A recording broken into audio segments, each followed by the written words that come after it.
ఏపీలో operation సంభవ్ launch చేశామని అన్నారు ఏపీ డీజీపీ హరీష్ కుమార్ గుప్తా. మావోయిస్టుల కోసం కోంబింగ్ కొనసాగుతుంది అన్నారు. మారేడుమిల్లి వద్ద జరిగిన ఎన్కౌంటర్లతో భద్రతా బలగాలు పెద్ద విజయం సాధించాయి అన్నారు డీజీపీ.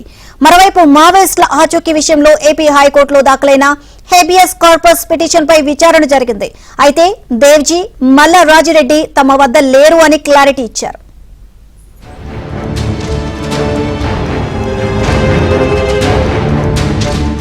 మావోయిస్టుల వరుస ఎన్కౌంటర్లు జరిగిన నేపథ్యంలో రంపచోడవరంలో డీజీపీ హరీష్ కుమార్ గుప్తా పర్యటించారు.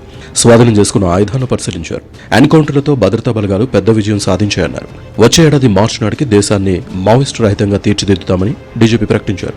ఏపీలో దేశంలో మావోయిస్టుల ఏరువేత కొనసాగుతుందన్నారు. ఎక్కువ క్వాంటిటీలో వెపన్స్ కూడా మనకి దొరికినాయి. అట్లాగే ఎక్స్ప్లోసివ్ మెటీరియల్స్, ఇంకా మెటీరియల్స్ కూడా దొరికినాయి. మావోయిజం ఒక మీకు గుర్తుందా, జూన్ లో మనకి ఒక ఎన్కౌంటర్ ఎక్స్చేంజ్ ఆఫ్ ఫైర్ జరిగింది.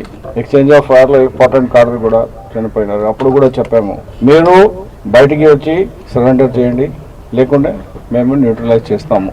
మన ఒక లక్ష్యంగా ముందుకు పోతున్నాము. గవర్నమెంట్ ఆఫ్ ఇండియా మనకి ఒక టార్గెట్ ఇచ్చింది మార్చ్ 26లో. ఆ లోపల మేము ఈ స్టేట్లో కూడా మావోయిజం ఫ్రీ స్టేట్ డిక్లేర్ చేయడానికి ట్రై చేస్తున్నాము.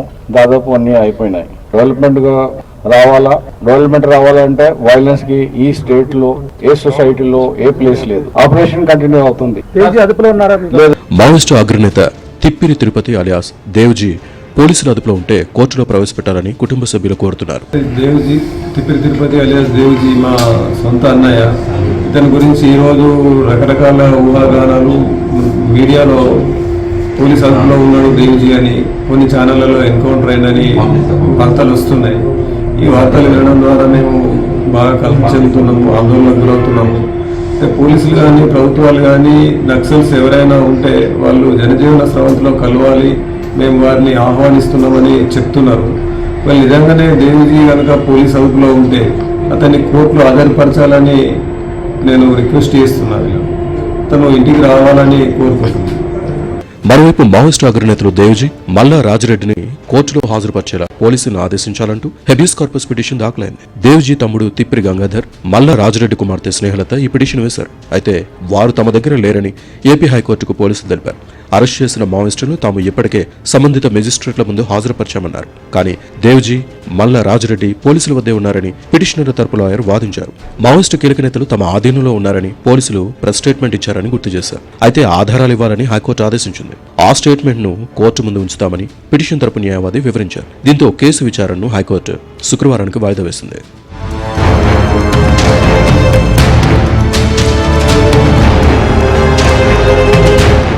అటు మావోయిస్టు కీలక నేత టెక్ శంకర్ ఎన్కౌంటర్ ఎలా జరిగిందో తమకు తెలియదన్నారు. ఆయన సోదరుడు మధుసూదన్ రావు తన తల్లి చనిపోయినప్పుడు చూసేందుకు రాలేదని ఆవేదన వ్యక్తం చేశారు.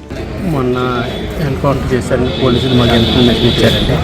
అందుకే ఇక్కడ మా సబ్ వచ్చారు, ఇక్కడికి వచ్చారండి.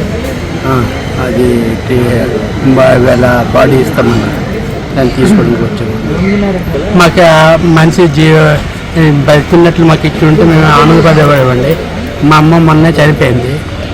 చనిపోయిన తర్వాత మరి అన్నయ్య వస్తే ఆశపడ్డామండి. అది మరి అప్పుడు మా అమ్మగారు చనిపోయినప్పుడు వచ్చారు పోలీసులు.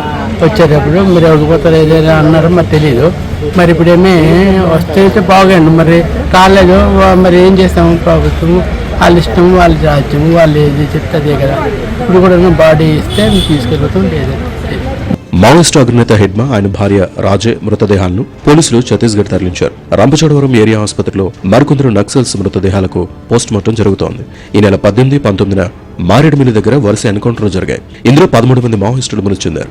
ఇప్పటి వరకు 6 మావోయిస్టుల మృతదేహాలకు పోస్టుమార్టం పూర్తి